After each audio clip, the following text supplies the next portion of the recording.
Today we're going to talk about 5 common decluttering mistakes that actually keep your house messy. Number 1, shuffling instead of decluttering. Moving items from one end of the house to the other. Stuffing stuff in bins. It doesn't make clutter disappear, it just hides it. Number 2, keeping it just in case. We think we need to keep things for a rainy day or because we purchased something, because we don't want to waste money or whatever it is that in our brains, we don't want to get rid of it because we think we might use it.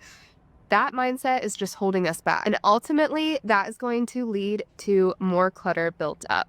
Number 3 is going to be not finishing the process. We've all been there. We pull everything out of the bins, we put it on the floor, we look at it and we think, what did we get ourselves into? That is the irony of trying to clean our houses and having so many other things going on in our life. So if we start small and don't pull every single thing out, I think we can get a better idea on how to manage the clutter. Number 4. Now, this is going to hold you back so much, and I cannot emphasize this enough. Stop buying bins.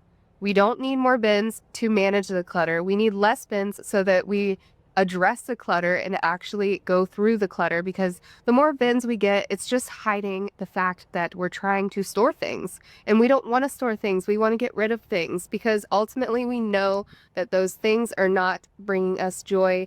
It is hindering our process in decluttering, and it's also just taking a toll on our life. And number 5 is going to be decluttering without a system.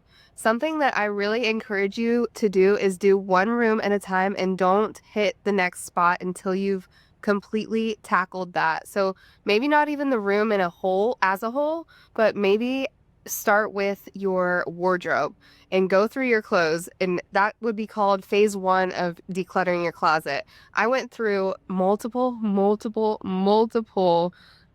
times of decluttering my clothes, and now I have a minimal wardrobe that doesn't take long to think. I have about 4 or 5 blouses that I can throw on any given day and be like, I'm happy in these clothes.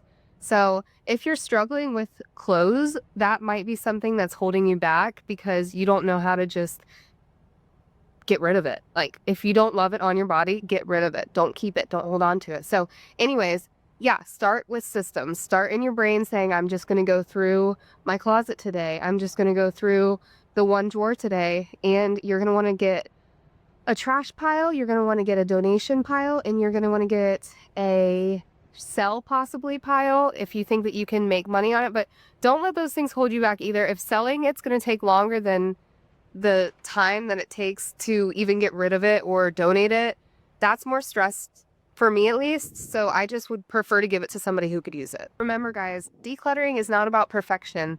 We are all struggling to live the lives that we desire, we deserve, and one little step can get you in the right direction. So take each day, day by day, and really give yourself grace, because the Lord wants you to give yourself grace. You know, He is not a God who is angry at you for the built up clutter that you cause in your life. He wants to help you. He loves you. And I'm here to motivate you and encourage you. So I hope that you take my words, and I hope that you are able to declutter your hope you stay so motivated and so encouraged. We'll see you in our next video. Bye for now.